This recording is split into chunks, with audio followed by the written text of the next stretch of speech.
Okay, in this video I'm gonna explain to you why out of the box a factory AEG have very poor air seal. For example, let's look at this one here. It's an Aries gearbox. Okay, I cut this thing off and I forgot to make the video before I cut it. Anyways, this is a factory sector gear. You got the delayer right there, and you just have to imagine this tappet plate goes straight down. So for air seal, to start with, okay, let's test air seal on this. Let's keep the nozzle extended, tap it off, and okay, see, I can even feel the air just going through the piston head and the nozzle, okay, even if I close it down here, okay. Very poor air seal. It's not the worst, but certainly not the best. Okay, that could be, I mean, we will go through that altogether later. Now check this, a lot more interesting. So here you can see they actually have this cutout here that is meant to make your nozzle go forward. That's when you supposedly have the air seal. They normally actually don't even have that, but see right there. But you can see these tiny legs on the layer. So actually once your legs start moving, that's before here in the tip, before this tip contacts the tappet, you're already losing the seal. You're cracking it open. Then it goes all the way open, stay open like that, start pulling the piston. Then you will drop around here and you will keep, if it's straight, then go all the way here. We still haven't closed.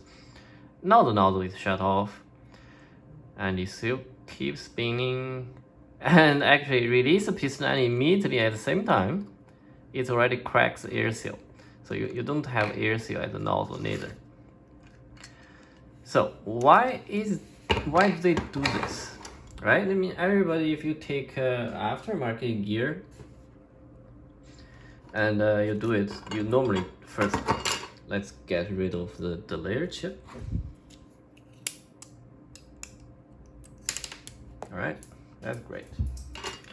I put it back in.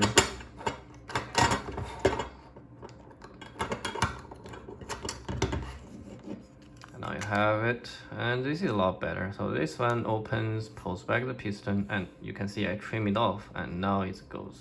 I have enough time for this to close. Cycle the piston, if it goes forward, then it can pull back, right? So why was there the delayer?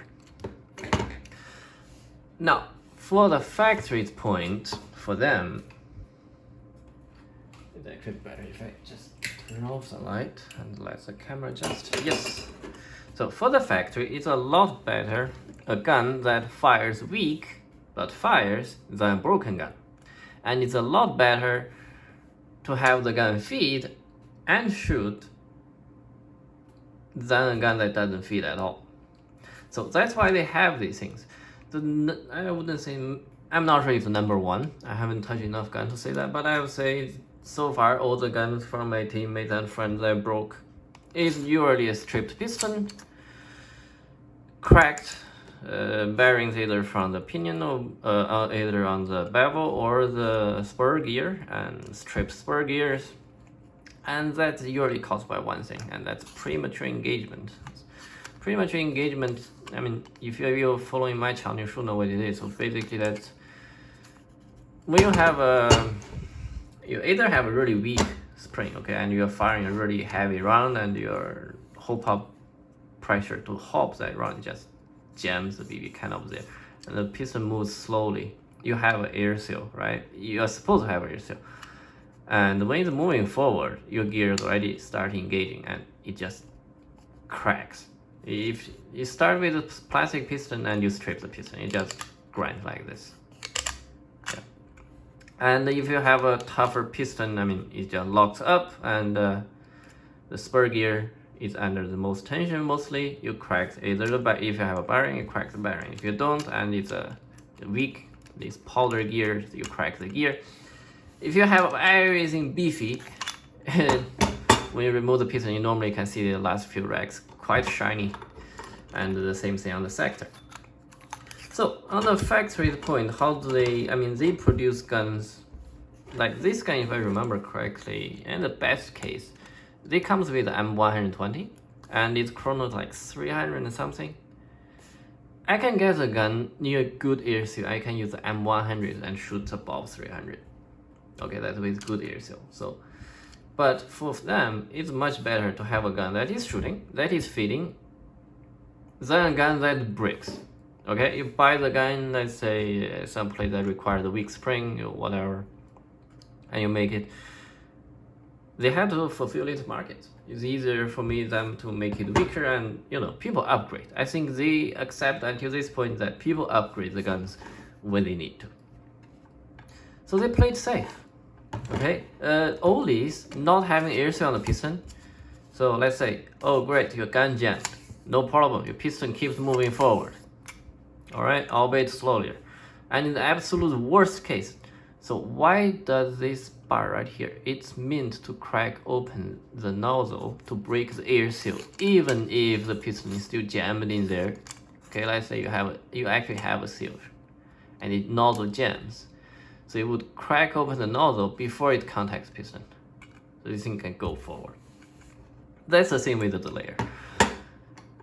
Let's say before you get the gun and auto box, don't use nickel batteries. That's what 8 point something, and you have 7.4s, and let's say you happen to have a beefy 11.1, and the gun actually cycles quite happy. Now between a gun that doesn't feed at full auto and a gun that just it's weak, you don't really know why it's weak because you wouldn't know what the spring is out of the box. And between that and a gun that feeds, I mean, it's weak but it feeds every round. That's why the delayer is just double safe for them. And that's why they don't build in the air seal. That's one easy way to make sure it doesn't have premature engagement. If your piston is just basically dry firing all the time. Now, of course, this I think is absolutely wrong. I mean, a lot of factories at least do this, but the having the nozzle lift before engaging the piston is quite a common practice, and this absolutely works before unless they start like changing the gears. But up to that point, is not the manufacturer's responsibility anymore. They just have to make sure that when they say a gun is 11.1 LiPo ready, they won't have a problem with premature engagement on these 18-to-1 gears.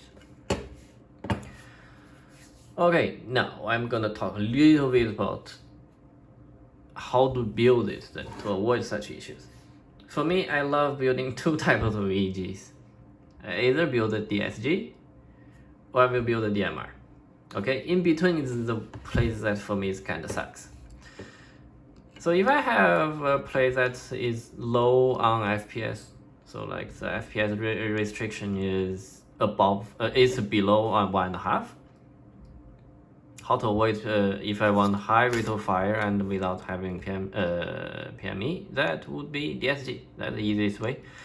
You are short stroking. You use a much stronger spring than you need to if you are doing like full travel. I mean, if you're running 1 joule or below, I mean not really below, but let's say you run 1 joule and you want to run anything above 20 RPS. Going full travel on your piston is just asking for PME. That just doesn't work. You can either short stroke it, which you have just waste some of the travel on the. I mean, you can tune the power a little bit, but no reason not to go DSG if you're like anywhere low. And for me, I can comfortably build a very reliable DSG with a. I can have like 1.4 joules on M150, and that's half compression on the spring, so it's very easy to build a system like that. Or you build a DMR, alright? So rate of fire is not a worry. You would have full travel. I would use a full cylinder. I'm not worried about the piston going a little bit maybe slow. I would R-hop it because that's one thing that really helps on your BB energy loss. when you fire it. With a hard hop, you don't need to press as hard, and it's a lot easier for the BB to start moving instead of being held by the hop pressure. So I would R hop it, then I really have nothing to worry about. I mean, I would use a beefier string. I mean, if in a place that only allows like below 1.5, or even worse, around 1 joule, and you still want to run DMR, that just doesn't make sense to me. However, if you want looks and you really want to do it, I mean, short stroke it, run shorter barrel, hide it inside your longer outer barrel. I mean, imagine a SR25 and you run a 30mm barrel in it, because if you want to use a heavier round on that gun as well. And that's another thing. For these power levels, you will need a different cylinder if you want to do a proper low power build. Like if you want to shoot a 0.2, 0.25, and even if you have a long barrel, let's say above 360, like 450, something like that. If you want something long that looks like a DMR, you can actually, you should still use like a ported cylinder. That helps your piston to build up energy because your spring is so weak. And if you switch to a full cylinder thinking that would give you more air for the extra long barrel, you will lose energy. You will actually lose because you don't really use that air and your piston doesn't build up a speed. And that's especially an issue once you switch. I mean, even if you're shooting 1 joule for DMR, you should use 0.3s. I think you can get a decent speed on 0.3s. And that requires, that's even worse. I mean, you have to press it extra hard. That jams your piston even better. So for DMRs, I would say it's really interesting to build when it's proper DMR, something like 2 joules, and you can really build them beautifully with really great air seal, because everything moves slower. Your nozzle, you can tune the nozzle to move as slow as possible. You could have slow spinning gear like torque gears, but pre-cocking, so your trigger response is still good. Yet you can have like really smooth moving parts inside to make sure you load the BB really gently into it. Because the faster you spin the gear, so it's gonna be like kicking the BBs. And if I have like slower, I would move more like gently push it into the chamber, and that just gives a more stable round. So about that, that's basically why the factory guns are somewhat shitty out of the box, because for them it's better to have a gun that shoots and doesn't break than something that is efficient. Okay, they are not trying to build something efficient, they are trying to build something that is safe. And when it's come to build a gun, it actually requires for regular guy. I mean, if you build a gun for 1.5 joules, you just buy parts, you just buy ready-made parts, and it's I think not very likely to have something wrong. However, if you build a 1 joule gun, then you have to be careful at selecting the parts. If you like buy 12-to-1 gears, M190 or M100 spring, without changing anything, you put the gun back up. If you have air seal, you're making a disaster. Your piston will strip on the first less than 10 shots. First couple shots, you're gonna strip clean.